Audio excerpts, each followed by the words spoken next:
Yeah. Again. They go, God, does he never give up? Well, no. This is purely a video on 12 volt lights. I wanted a nighttime shot. These are the two LEDs in my main workshop. We have them through the garage, but running off 12 volt off a standalone battery, tiny little $25 controller, works like a gem. And what I'm going to do is going to walk around the whole property, well, not all the property but most of it, and just show people what 12 volt can do. Remembering we have 3 kilowatt, we could run 240 lights everywhere if we wanted, but we don't. So they're 12 volt, they're the small 12 volt, they're 8, I think they were 8 watts, 8 and 12 watts we use primarily. So that's in the shed. Coming outside into the dark, and this is a dark video. Whoa, look at that. And bingo. Whoa, look at that. Straight on. We actually do use quite a few Bunnings style. We had to pick them. We've gone through a few. Some don't last. But we use quite a few Bunnings style sensor lights around the property. That's that one, which illuminates a lot of the backyard. When we move around, we come down here near the other end of the shed, and whoop, there you go, another one comes on, illuminates this end of the yard. So if you pan around going past the kitchen, that's on. We've got a couple of sensor lights there as well as the ones inside the shed. And I'm going to walk over here from the shed. And I know this is all boring you to death, but this is what low voltage lights can do. Right, coming from the shed to the back. Oh, bingo! Another sensor light. The one we put on today comes straight on. Alright, they're very cheap. Those things are only about 30-40 bucks a pop. Don't worry about the orange glow coming from inside the house. We also use salt lamps. They ionize the air and all sorts of stuff. So we have a constant orange glow. I could actually show you that. I will show you that. Coming through the house. Also very low wattage. These things ionize the stuff. Look up salt lamps if you're interested. Coming through. 12 volt lights above the computer area. Panning away. Say hi guys. Hello. Oh, Kerry's slacking out on the couch. I am. Yeah, so what are we watching? SpewTube. Love it. Anyway, moving around, what we have is the lights over here, which I have to turn on. Look at that. Oh, you blinded me. Oh, I blinded Kerry. 12 volt lights, alright? All 12 volt. Panning around, kitchen, 12 volt lights. I wanted to show these at night time. Really at daytime it's all a bit academic really. But yeah, they're all 12 volt. Going outside to the new lights. These are the ones we put in today. 12 volt, again wide off the same system that the house is on. And check it out, our veranda. We couldn't see out here the other day. And with those two little 12 volt lights, they're 12 watters, two of them, illuminate that whole thing. So now we can use the telescope on, not that we use the telescope too much, but we do a bit of moon gazing. But yeah, that's 12 volt lights. Coming around to the kitchen, look at that. Bright, brilliant, like daytime. 12 volt lights, alright? Piece of cake. More over here, 12 volt lights. And you're looking through to the house, it's like you would reckon there was a floodlight going in there. It's just a bunch of 12 volt lights, right? All very low wattage. So what you can do with 12 volt lights is amazing, alright? That's why we keep them separate from our 240. So we can have things like that veranda lit up, the kitchen lit up, the sensor lights around the yard, so when you're walking around you don't break your bloody neck. The flat's set up the same. So yeah, anyone wondering about 12 volt lights, this is why I put this up. These little fixtures up there, which I could pan in on, they're very cheap. The Housing costs about $5. The globe costs about $3. The gimbal on the back costs about 50 cents. That's the connector. And then you can mount these things into anything, right? You don't have to buy strips. You don't have to buy... You have very orthodox looking lights. And that's what we've got. Very orthodox looking lights. And looking over at the shed, way over there, like I said, 12 volt lights. And we walk around the yard, and like I said, we use those sensor lights. The Bunnings sensor lights and lights like that, some of them are a bit dodgy, but we've gone through a few and we've found the ones that seem to hang in there. Now an average sensor light will cost you about 30 to 50 bucks. They're well worth it. They last. The ones that are up on the shed that I just showed you, they've been running for probably 9 months I suppose now.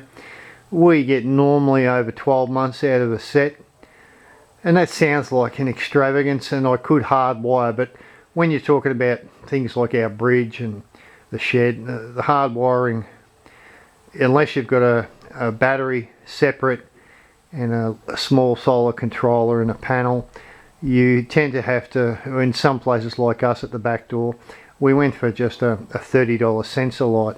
That saved me putting another panel up, saved me doing any switching or any weird shit, and that does the job fine. But yeah, people will go, what do you need for lighting? Well, I rest my case. We have tons of lighting that we can keep on endlessly. It has no effect, no effect on our solar, because they're all standalone one way or the other. They're either standalone because they run off a simple Bunnings style bought light set, or they're standalone because, like the kitchen, we did it so that they would stand alone on their own 12 volt battery. Very simple process, right guys? But you gotta love it. People quite often, you move to the bush, and where we are, I only need to go around here. Hey, it's pitch black, alright? It's pitch black. Does that look pitch black to you? That's right. And when you move to the bush, quite often, one of the comforts at night, you can light your fire. You can do a lot of things, but quite often some of the comforts are actually just a bit of light. I mean, the guys like me, all you guys that have got, missuses, we take it a bit differently. We might pick up the torch and go wandering around like a madman, but the ladies, they like a bit of light, So you can illuminate all sorts of stuff. You look out in the kitchen, Kerry can come outside, and if you've got an outdoor kitchen, make it close to the house so that it's ergonomic, so you can get out there very easily. But yeah, lighting is an important factor. Lighting's one of those things that... Kerry, tell the guys how important lighting is. Well, it's dark here, so it's good to have lights. Yeah, do ladies like light? I think you like the lights more than me. I like hanging them, you like using them up. Oh yeah, Right. I like the lights. Yeah.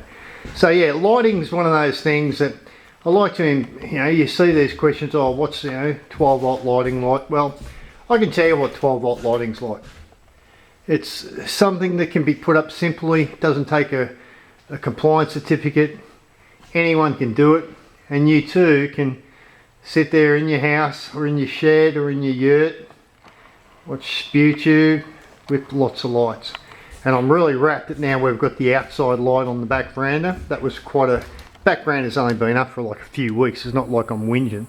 But yeah, it was one of the last things we did. And now we can just walk outside the back door and actually enjoy ourselves without tripping over and breaking our neck. And those little Bunnings lights, I know a lot of people don't like them, and I've used plenty that I don't like. But, at a pinch, they're a quick way to get something up like our back door. If you've got a building, a proper building, I'd invest in a battery and invest in a small solar controller and maybe an 80 watt panel. Yeah, I know that little standalone system will run you a few $100, but it's not the end of the world because the stuff lasts for a long time, alright?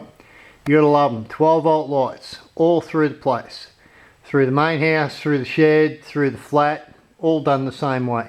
No effect. I can have all this stuff blazing away, honestly has no effect. We still run everything else that we run off our main solar bank, and it doesn't even know this stuff's on because it's all separated. Redundancy.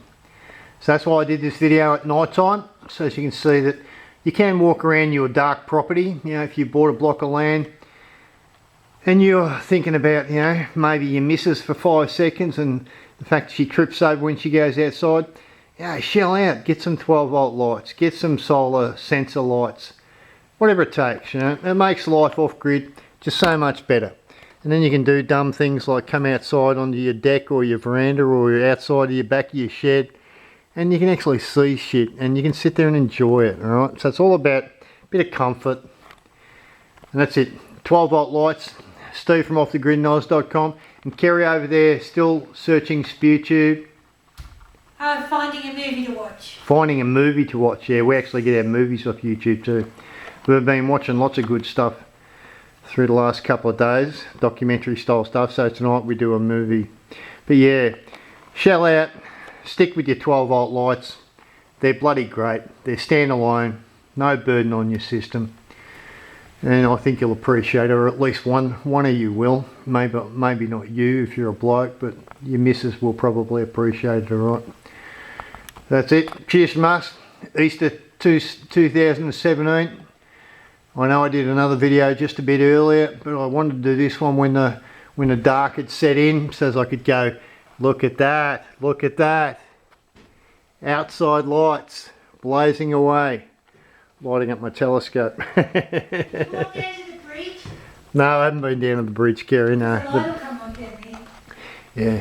Oh, it will actually, yeah, alright, I'll walk down to the bridge. Alright, so it's bye from Kerry. Bye. Bye. Off to the bridge we go.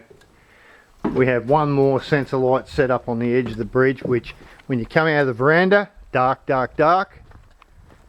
And fuck me, bingo. Right, another $30–40 light, and it lights up everything to the bridge.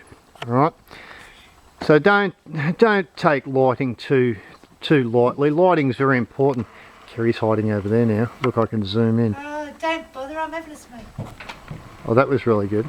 Well, yes, Kerry's over there hiding in her newfound light. So yeah, just a bit on lighting. On 12 volt, you can wander around, you can soak it all up. You haven't got a million watts going, you're not pounding your solar to death. You got lots of these little tiny fuckers. It's just beautiful. Life don't get no better than this at night time off the grid. Night time off the grid can be a pretty dark place. So deal with your lighting, think about your lighting, don't put it aside. It is important. You can make a lot more of your off-grid existence if you've got some good lighting, especially outside, and we spend a lot of time outside, guys. I mean, we seriously spend a lot of time outside in things like this, you know. We light the fire up. It's a beautiful evening tonight. We'll come out here and cook a pizza and stuff, whatever. You really have to think about your off-grid lighting. People don't place a lot of weight on it, but I think it's pretty important. So that's it, 12 volt lighting. End of video. Hope you've had a good one, like I said on the last one. It's been a great 2017 Easter for us, and we'll catch you on the next one. Bye for now.